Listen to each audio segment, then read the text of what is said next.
Hello, everyone, and welcome to Thursday Talks with Chug. Each week, we cover pressing topics that matter to you and your business. I'm Arianna Gonzalez from Chug, attorneys and CPAs tuning in from our San Diego office. Please join me in welcoming partner and attorney Min Kim from our Edison, New Jersey office. Hi there, Min, and welcome. Hello, Arianna. Thanks for having me. Thanks so much for being here. For today's topic, we will be exploring the new USCIS proposed rule and its overall intended impact.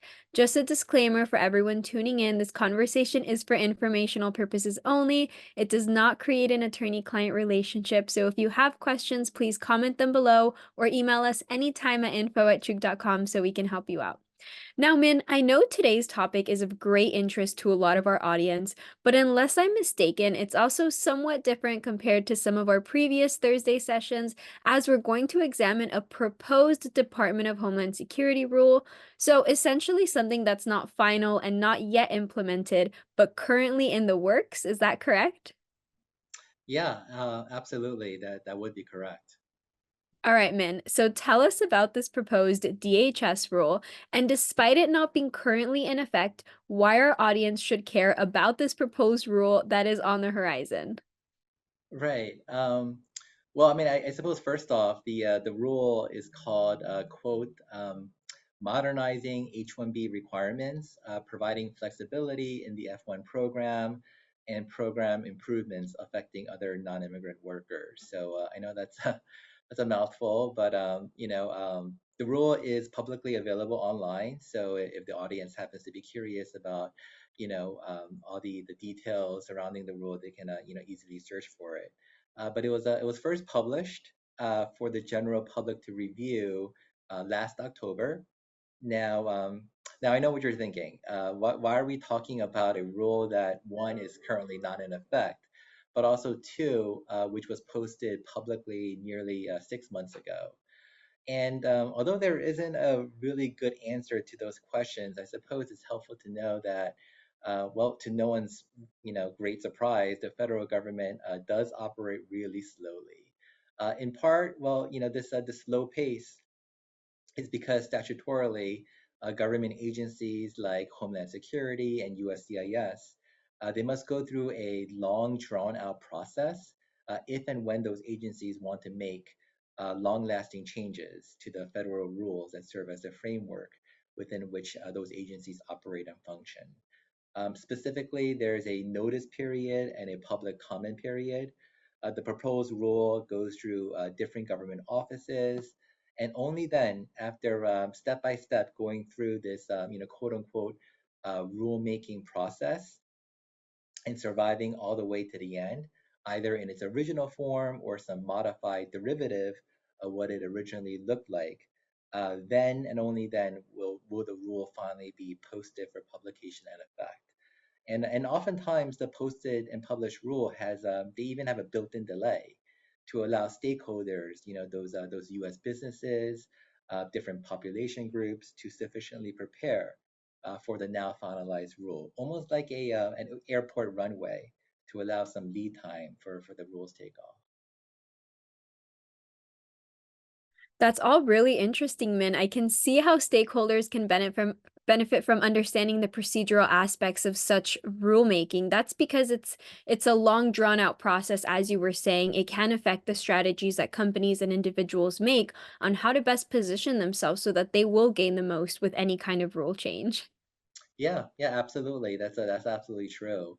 As you were saying, forward-thinking companies and different population groups can and oftentimes do leverage these lengthened timelines for their benefit. Um, just as an example, in the immigration context, just this past month for H-1B cab registration, although there were so many changes at USCIS pertaining to CAP in accepting those online registrations for this year, the one thing that did remain the same was the $10 USCIS registration fee. Next year, that fee is going to be $215 per online registration. Now, granted, an employer might already have had plans to petition for a beneficiary for CAP this year, regardless. and was going to include the foreigner's online registration, um, you know, um, whether it be for the fee increase or not. But if that employer was sort of on the fence about it, then saving on the registration fee in such a dramatic way might tip the scales in including the beneficiary in this year's cap. So those procedural rules and being knowledgeable about what changes are on the horizon at USCIS, Department of State, Department of Labor, and being out in front of those changes can absolutely serve stakeholders well. Okay, Min. So let's do a deep dive into this H-1B modernization rule that is currently going through the rulemaking process that you were referring to before. Can you tell us what we need to know about this? Well, the first thing I would say that I think the audience would want to know about the modernization rule is that, in a way, it's sort of in effect already, at least a portion of it. Although it is one rule, the government agencies do have the discretion to divide that rule into different parts and fast track the implementation of certain portions of the rule, provided there is a compelling reason to do so, and leave the remainder of the rule to go through the normal rulemaking process. This is what happened here with H-1B cap last month. That entire beneficiary-centric registration change was put into effect because of this published H-1B modernization rule. The reason why that part of the rule was carved out and fast-tracked was because USCIS was concerned over the alleged gaming of the H-1B lottery system, in certain beneficiaries being entered into the selection pool multiple times and thereby gaining an unfair advantage compared to those others whose registrations were perhaps only included once. Thus, in order to shoehorn this rule change for this year's cap, USCIS made that decision to carve out and implement that part of the H-1B modernization rule, whereas the rest of the rule will finish the traditional procedural steps in that rulemaking process. But despite that, the reason why it's still an opportune time to go over the rest of the H-1B modernization rule right now is that actually starting this month, it sort of appears to be the timeline when the final version of this H-1B modernization rule will be publicly posted. As part of the rulemaking process, Homeland Security accepted public comments through December of last year. And after reviewing those comments, the rule is sent to another government office within the executive branch for review. And once that government office finishes its review, that rule is considered finalized and posted with an effective date of implementation. And this is where we are currently right now. The rule has finished federal review within that executive branch government office. Um, and with that office finishing what he needed to do, and now in a way, I suppose all of us are kind of waiting with bated breath on when that final rule modernizing the H-1B visa program will be posted for public consumption. Whoa, whoa, whoa. Hold on there a minute. You're telling me that this monumental new H-1B rule, which is intended to redefine how companies employ H-1B workers, is going to be in effect any day now? Possibly, but once again, let me remind you, the government does work at a snail's pace at times. Can it be can it be 2, 3, 4, 6 months from now as well? Perhaps. We simply don't know. We just know that it will happen and likely to happen before 2024 comes to a close. Okay, wow, that's definitely eye-opening. So let's get into the rule now. What does our audience need to know about this proposed H-1B modernization rule that apparently is on the last leg of the marathon race and being published and taking effect? Well, at the fundamental core of every H-1B petition is the question of whether a proposed position being offered to the foreign national beneficiary qualifies as quote unquote a specialty occupation. So in order to get the H-1B approved, obviously there has to be evidence to show that the position itself rises to that level. Now, even though that term specialty occupation is clearly defined in the statute and immigration regulations, regulations, excuse me, over the years, there's been considerable varying interpretations of that term.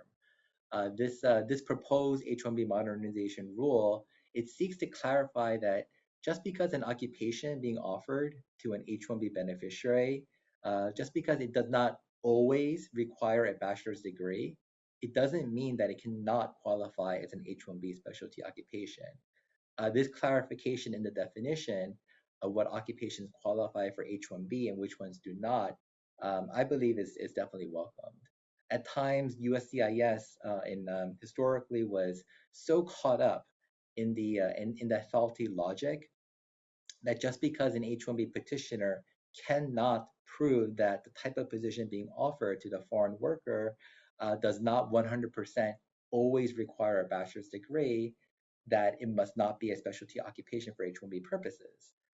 However, this faulty logic, the federal courts, fortunately got involved and pretty much told Homeland Security that the rationale of quote unquote always requiring a bachelor's degree is a misinterpretation and misunderstanding of the H-1B program.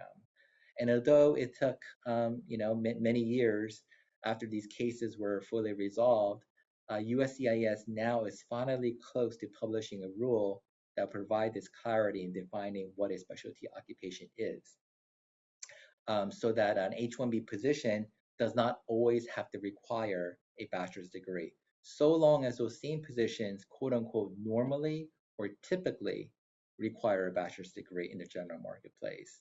And the upshot for this change is pretty substantial in my opinion, in representing different H-1B employers of various sizes and different industries.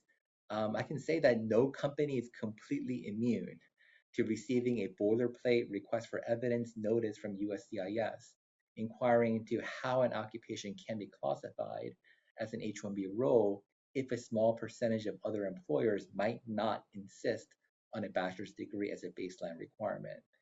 Those RFEs, they were really, really frustrating because we just ended up wasting our time, our clients' time, in trying to have USCIS understand their own rules and regulations by pointing out that normally and routinely and typically does not mean always. That USCIS was so quick to point out that a small number of other companies might not insist on a bachelor's degree, but they failed to see that most companies do, in fact, require a bachelor's degree, including the petitioning H-1B employer, my client, for that specific beneficiary. How, how, how does that saying go? Like, you can't see the forest through the trees. That's what USCIS was doing erroneously, as pointed out by the federal courts, in my opinion. They were kind of getting lost in the minutia and the unemployment details, rather than focusing on the main issue at hand. That was such a great breakdown and analogy. Thank you so much for sharing that, Min. And it's surprising to hear that despite the H-1B program being in existence for decades now, that USCIS is still trying to figure out what it means to employ an H-1B specialty occupation worker. You'd think they'd kind of get it by now. Well, that's the hope, and hopefully this new H-1B modernization rule will help USCIS officers understand that, which I suppose in theory should mean less RFEs, less denials, quicker H-1B approvals, and an overall boost in the U.S. economy and our country being able to retain the talent within the labor market who unequivocally they want to make the U.S. their home. We should be retaining these folks, not pushing them away with these nonsensical RFEs and denials. I couldn't agree more with you, Min. So what else in the rule should we be aware of? Well, I suppose another key focus of the modernization rule is that it expressly permits an occupation to have multiple academic fields that might be accepted in order to qualify for the role. An example of this, well, I mean, let's say that we have a software developer position at company XYZ. XYZ has typically required qualified candidates to have at least a bachelor's degree in either computer science, computer engineering, information technology, information systems, software engineering, or any kind of related computer related field. Before USCIS might take issue with such position requirements on the rationale that because the occupation had so many different acceptable degree fields, CS, computer engineering, information technology, and so on, that it cannot qualify as an H-1B specialty occupation, that by its merits, an H-1B position can only be an H-1B position if the role was highly specialized and narrow enough to only accept a few limited academic concentrations. Now, I want to make sure the audience understands that this notion by USCIS is totally unsupported by the immigration rules. And it's a fight that immigration practitioners like myself have been fighting with USCIS for years. Take any employer and take any typical job posting that the employer might post in wanting to solicit resumes from job applicants. No job posting out there is going to say, uh, company XYZ is hiring for a software developer. Only candidates with a CS degree or computer engineering degree will be considered. No one else. Like why would a hiring employer want to do that? Rather, that employer will want to cast as wide of a net as possible to see as many potentially qualified job applicants with related degrees as it can, and then from that batch of job applicants, choose which candidate best meets its needs. But the USCIS's interpretation of specialty occupation did not allow for that and forced employers to change their traditional recruiting and hiring practices. Now, thankfully, this H-1B modernization rule changes that, and now we have expressed rulemaking that instructs officers at USCIS that just because a position being offered to a foreign worker has many listed required academic fields of specialization does not in of itself disqualify the position as an H-1B specialty occupation role, so long as those fields are sufficiently related to one another, kind of like in the example that I gave. That's fascinating. So, this provision in the rule, once again, should in theory reduce the number of RFEs and denials. Am I right about this? I would agree. Yes. Well, I mean, in theory, we'll see if it actually kind of plays out like that in practice. But in practice, we should see that helping to clarify the definition of specialty occupation for those USCIS adjudicators who before were really tripped up by these issues. In theory, it should help to secure quicker and more predictable approvals. Well, this H-1B modernization rule couldn't have come fast enough. It appears to me that this rule can only help immigrant communities and US businesses. Um, I hear you, and I think there's a lot of truth in that, but I don't know if I can necessarily be full board in agreement there, because although there are different aspects of the modernization rule that will definitely help employers and foreign workers seeking H-1B status, I wouldn't say that the rule is all good news. As with most things immigration, we're dealing with a mixed bag. Oh no, man, I knew this was gonna be too good to be true. You're going to hit us with the downside of this now, aren't you? I'm afraid I am.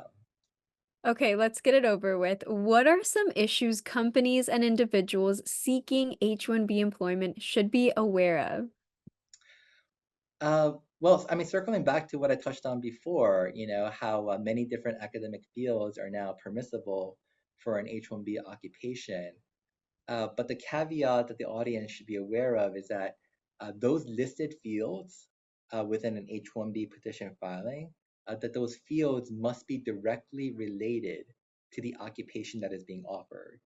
Now, this appears obvious. A software developer role at a company, it's not going to require a degree in art history, for example, or a bachelor's degree in food safety. But to me, those words, quote unquote, directly related, it pretty much gives free license and open interpretation to USCIS. Is a electronics engineering degree, let's say, directly related to the role of software developer? Perhaps. What about mathematics and statistics? Are those related to a computer systems analyst? Maybe not. But who makes these decisions? The adjudicator at USCIS. That he's the one who makes that decision when he reviews the filing. So it sort of leaves a lot of room for individual interpretation. And if the conclusion that is reached by that individual USCIS officer in interpreting what he believes to be, this H1 modernization rule and how he interprets it, in that each and every one of those listed academic fields for the role are not directly related to the occupation, then I suppose if that's the conclusion that the adjudicator reaches, then an RFE and denial might indeed be the result. Now, some cases are obvious, like art history compared to computer science in a computer-related role, for example, but others might not be. And with employers and employees who are banking on predictability and wanting to be assured that these H-1B petitions, can almost assuredly be approved, that desire for predictability, unfortunately, is lost. Okay, I can see I need to walk back my enthusiasm from before. Perhaps this H-1B modernization rule isn't all that it's cracked up to be. Yeah, it really isn't. It really is a mixed bag, I would think. Another aspect of this is that it might actually have an adverse effect on IT consulting companies whose business model is to assign their professional workers to work on third-party and client customer projects. You see, what this new rule seeks to do is that for such B2B service arrangements of an H-1B beneficiary being assigned to work at a third party for off-site placement, the job requirements for the occupation at that third party and client customer and not the H-1B petitioner, that those job requirements at the customer will be most relevant in determining whether the position being petitioned for qualifies as a specialty occupation. This change in the H-1B framework for consulting companies is huge, and it sort of shifts the entire paradigm in how an H-1B is to be filed for a foreign worker who will be assigned to a client project in working at a third-party site. Just yeah, just even going back to the example of company XYZ. Let's say XYZ is a consulting firm and it wants to hire an H-1B beneficiary as a software developer to work on a client project it has with customer Acme. Although company XYZ has traditionally hired software developers only with a bachelor's degree for the role, this provision in the new rule would not consider that and would look into what customer Acme has traditionally required in terms of hiring its software developers, since the H-1B beneficiary will be assigned to work at the location of customer Acme and not company XYZ. And even though this is speculation on my part, it would appear to me that if this provision of the new modernization rule remains intact and is either not removed or amended, consulting firms like XYZ in negotiating finalizing their service agreements with end client customers like an Acme, they will need to know what Acme has traditionally required for such occupations, which Acme now contracts out with H-1B petitioner XYZ as part of their B2B agreed upon services contract. But it begs the question, is the end client really going to share those details with an H-1B petitioning consulting company? What incentive does the end client have to do this? And even if the end client does agree to share those details, if that information hurts the overall adjudication of the H-1B filing because I don't know. I mean, either the prevailing wage is implicated and is elevated pursuant to the position requirements for the role, or even vice versa. Perhaps the positions at the end client fall below standard H-1B specialty occupation levels.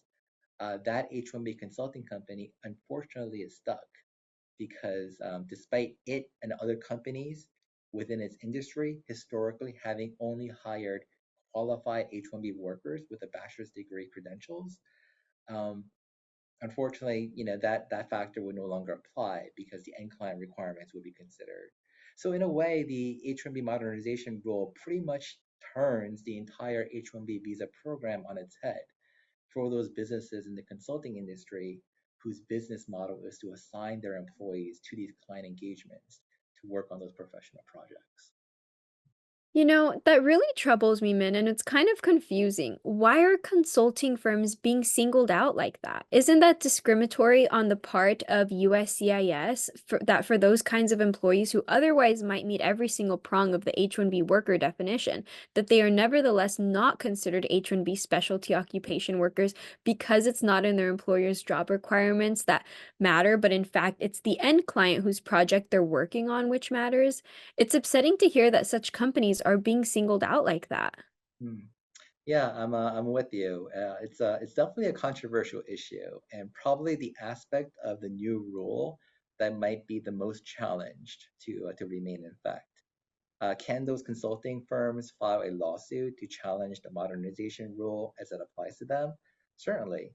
And I would think that those lawsuits will happen fast and furious.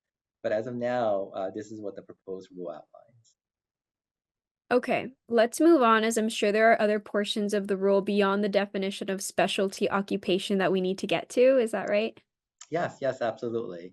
So, yeah, I suppose in the interest of time, some other quick hitters here. So the proposed rule, we know once it goes into effect, it has the force of law, and basically then it formalizes USCIS's longstanding policy of when an H-1B employer must amend its petition approval, and it also gives clarity on when amendments are not needed. So this is where it's important for the audience to know that this policy in regarding filing amendments hasn't changed. Um, it's just that the proposed rule, the proposed modernization rule, that is, it just formalizes it into official regulation, giving it the force of law. Another clarification that I can add is that the proposed rule also brings and clarity that H-1B beneficiaries who are controlling owners of a petitioning employer may still be eligible for H-1B status, provided that there are certain controls in place. Now, before this was, sometimes an issue because there has to be evidence to show that there is a division between employer versus employee. But once again, with the adoption of this rule, that it sort of formalizes this rulemaking where now beneficiaries who happen to have a controlling interest in an H-1B petitioning employer, they can rest assured that the approval will still stand. Also, the proposed rule it confirms USCIS's deference policy, and it reminds us that that deference policy is here to stay, which is definitely good news. As background, historically, if a visa petition like an H-1B was filed seeking to extend a beneficiary's current visa status, then USCIS oftentimes defers to its earlier decision in approving the case and does not seek to re-adjudicate that matter. It's like USCIS found that the company previously qualified as an H-1B position and the beneficiary in H-1B status qualified as an H-1B employee. Thus, unless something unforeseen and or egregious was now discovered, in all likelihood, the same approval result would ensue at the extension filing stage.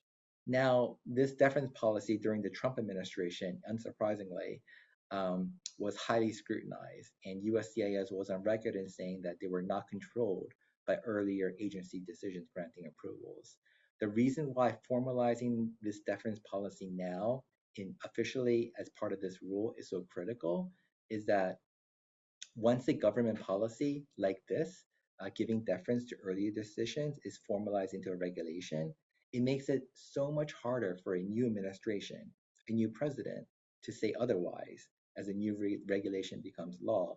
Thus, it being an election year and us not knowing who is going to be sitting in the White House after this year, having a rule that clearly says USCIS is in the business of giving deference to earlier agency decisions will make H-1B extension filings a lot more predictable, ensuring stability in both the US economy and marketplace, but also in the lives of these H-1B workers who call the US their home. Okay, that's definitely welcome news. I can now see what you mean when you say this H-1B modernization rule really is a mixed bag. Are there any other significant changes that we need to be aware of? Well, the proposed rule has a lot. So, to be honest, Ariana, we might need a two-parter for this Thursday Live session. But just really quickly, yeah, the proposed rule, it also seeks to officially establish by regulation USCIS's Fraud Detection and National Security Unit. Now, for the audience, this FDNS unit has always been in existence, and they do hold some power. You can essentially view the FDNS officers as the officers who are the ones visiting the listed work location in an H-1B filing to ensure that the terms and conditions of H-1B employment are actually what they are listed to be on the papers. They're essentially compliance officers that verify that one, the H-1B worker is actually present in the work location listed in the H-1B filing. Two, he or she is actually working in that capacity described in the petition. And then three, all other terms of H-1B employment as contended in the petition are bona fide and genuine. If it happens that the FDNS officer is not convinced after making a personal visit or contacting the worker or employer via email, then FDNS can recommend that a petition be denied, or if the petition has since been approved, that the approval be revoked. This new proposed rule, I believe, adds teeth to what FDNS can do because cooperation with FDNS before has always been somewhat voluntary. Now, now, don't get me wrong. I would think it would be rather foolish to not cooperate with an FDNS officer, and would always advise clients to, to cooperate. But that choice was always on the table. Now, well, if this rule were to be in effect as it stands, it might not be a choice at all. If it happens that one refuses to cooperate and comply with the demands of FDNS, a petition denial or revocation of an earlier approval, um, yeah, it might ensue. Okay, I need to stop you there, Min. Why on earth would any H-1B employer or H-1B beneficiary not want to comply? If it were me, and if a USCIS officer flashes me his badge that reads fraud detection and national security and wants me to cooperate, you'd be sure that I would cooperate. So are these companies and are there actually companies and foreign workers that don't comply? Does this But happen? but that's the thing, Ariana. Sometimes it's not just the H-1B company or the H-1B beneficiary that is being sought out by FDNS. FDNS at times is even known to reach out to third party and client customers to which the beneficiaries are being assigned to work. Just going back to our company XYZ and end client Acme example. Let's say XYZ is an IT consulting firm and assigns its H-1B workers to work at Acme as part of its services contract. And if FDNS decides to investigate this issue, even after the H-1B petition has since been approved, that FDNS officer can seek to visit the work location of Acme because obviously the beneficiary is situated at Acme's office.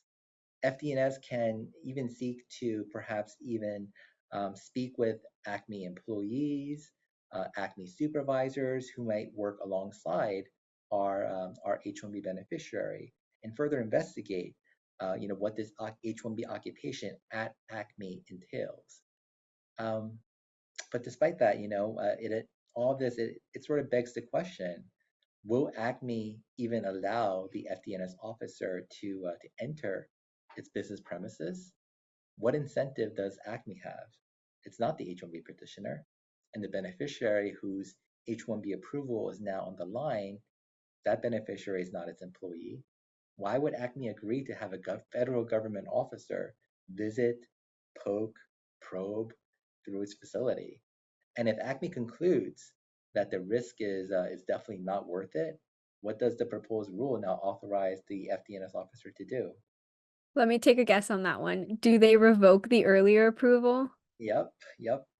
Potentially, of course, but it's definitely on the table now. So, this proposed H-1B modernization rule is so interesting. It's jam-packed with so much stuff. I initially thought that it would just change how H-1B cases would be processed at the government, and it certainly does do that, as you were explaining before, but there's so much more. It impacts how beneficiaries and companies need to be on alert in ensuring that they adhere to the terms of H-1B employment throughout the approval's entire validity period. Absolutely. So, I mean, I would agree with you. The reach and scope of the proposed rule is pretty wide. Another example that comes to mind is how the H-1B modernization rule proposes to extend cap gap relief by as much as 6 additional months for foreign students in F1 status who might be working pursuant to their OPT EAD. Now, this part of the rule is nothing but positive, in my opinion, and you can tell that the federal government really sees the value in um, in highly educated graduates remaining in the U.S. Immigration policymakers, there are a lot of things, but to their credit, they know how valuable these graduates are, especially if they happen to be, graduates in STEM fields. These students oftentimes are, educated in the U.S. They complete their graduate program here, and the government wants them to remain in the U.S. by granting a rather long extension of cap gap relief, which essentially, is an automatic extension of one's F1 status and the ensuing OPT if the foreign student was working on OPT before, in order to bridge the gap between when the student's course of study ends or the expiration of the F1 student's OPT EAD and the start of the beneficiary's H-1B employment, which oftentimes is October 1st of every year. It's basically USCIS way of saying that they acknowledge that at times the agency takes a long time to adjudicate an H-1B petition, and they want to ensure that these F1 student beneficiaries are not either forced to leave the US or to stop work because of these delays at the government.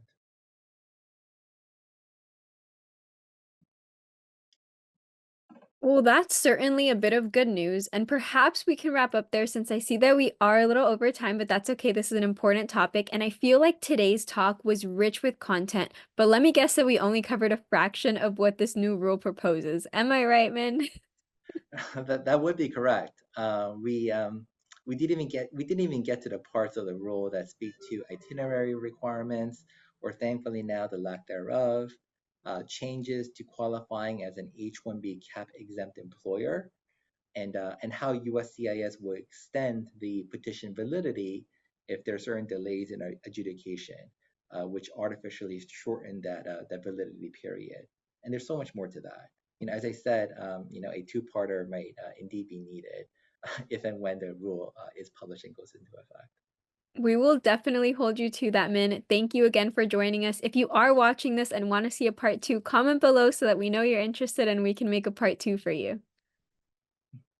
Thank you again for being here, Min. That does bring us to the end of our conversation. Thank you everyone for joining us today. To stay up to date, please subscribe and follow us on Facebook, LinkedIn, and YouTube. If you have any questions or suggestions, send us an email anytime at info@chug.com.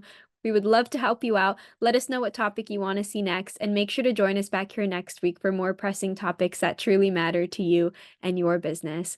Until next time, stay safe and take care, everyone. Thank you again for joining us, and a special thank you to you, Min, for sharing your insights and all of this information with us. We really appreciate your time.